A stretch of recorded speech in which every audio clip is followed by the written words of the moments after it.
guys, welcome to my channel. My name is Sheila, and if you're new, welcome. I'm so glad to have you here. For today's video, I will be showing you how to make your very own mini coupon binder for less than $20. This is very easy to make and is very convenient to carry around. So if you want to see how I made my very own mini coupon binder, then keep on watching. Okay, you guys, so these are the items that you will be needing to make your binder. You will be needing an A5 planner that looks like this. You can get this at any Michaels store, or you can also order it online. It is on sale right now, I think for $9.99. I will be placing the price on the screen. You can either get this one or get the personalized planner, which is a little bit smaller. I actually ordered this on Wish. I don't remember the price of it, but it was less than $5. It did take a long time to get here just because of, with everything going on, shipping has been taking a lot more to get here. So, but yeah, they do have this on Wish if you want to order it there. And the next thing that you're going to be needing is some scissors and a photo album. You can actually get this at the Dollar Tree for $1. They have different ones, but you want to get this one, this plastic one. It has 12 inserts.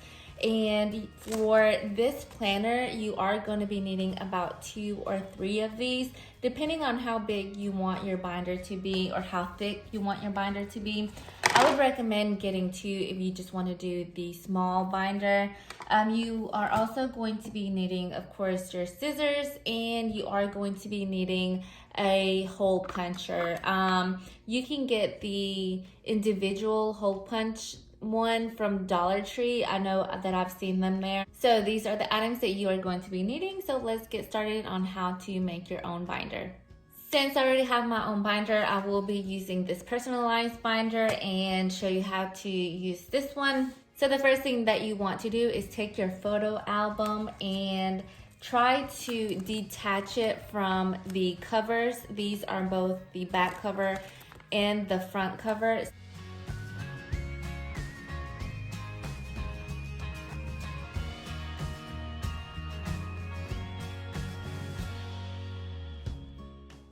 So you have your binder like this without the cover, and you can actually put it in the middle. And this plastic thing right here, you actually want to cut this down the middle, exactly down the middle. So let's go ahead and do that.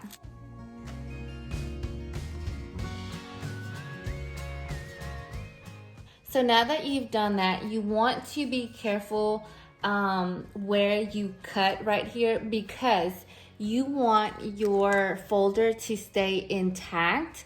So it has a little sewing right here. You actually want to make sure that you don't cut that, because if you cut that, you will actually be opening up the pocket. So you want to cut, we already cut down the middle, so you want to cut very closely on the edge and try to get this hard plastic all off of that.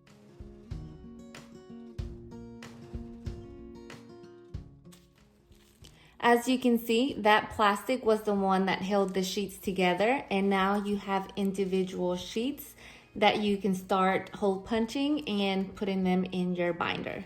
So this is what an individual pocket looks like. You can actually put coupons on this side or on the back side, because it has this middle cover that divides both sides.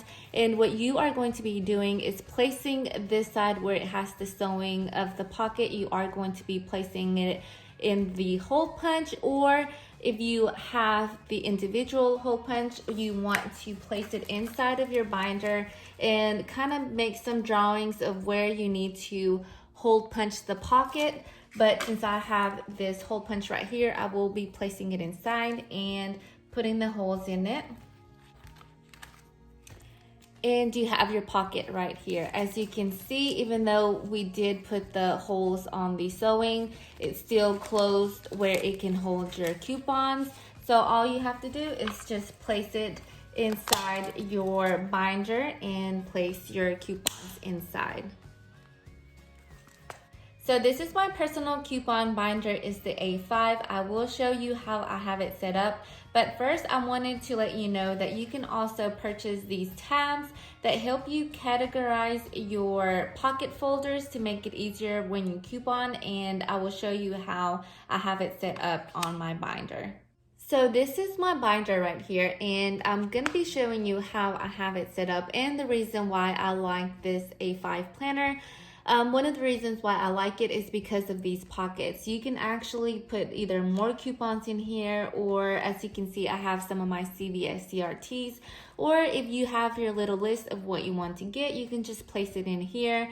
Or you can also place some coupons in here that you are going to be using for that day. So for this first pocket, I use it to place any extra bucks that I have. And this first section right here is all kitchen stuff, meaning this is all like food category, like anything that goes in the refrigerator goes here. This is just pantry.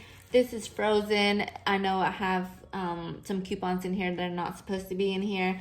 Snacks, paper goods, and then I go to household items such as cleaning supplies, dish detergent, laundry detergent. And then I have my personal section that I use this divider kind of to let me know that is my personal section. And in this section, I have all the good coupons, as I like to call them, like my shave care, body lotion, body wash, deodorant.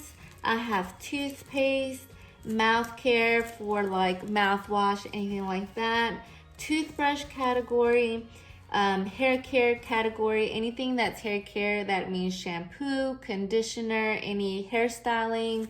And then I have the back section of my binder, which is just like feminine care products like pads or tampons. I have face care like face lotion, face wash, anything like that. My makeup section, and I put any type of makeup coupons in here. As you can see, your printed out coupons fit perfect in the pockets. You don't have stuff hanging out your binder or anything like that, especially with this size, the A5. And then I have home, like Febreze or candles or anything like that. I have a section for healthcare, like vitamins, any supplements, anything like that. And then just a miscellaneous section that I don't have anything on there. And then I have my Kodak section with which Kodak is my dog, so he has his own section on here. So you can set up your binder any way you want to. You can set it up like I did, which was by category, or you can do it by brand.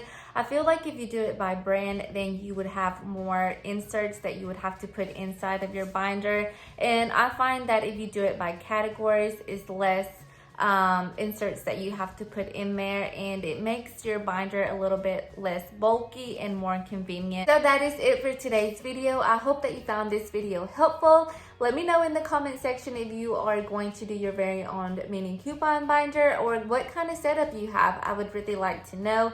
Don't forget to subscribe down below if you would like to see more videos like this one. And yeah, I hope that you enjoyed today's video, and hopefully I will see you in my next one. Bye.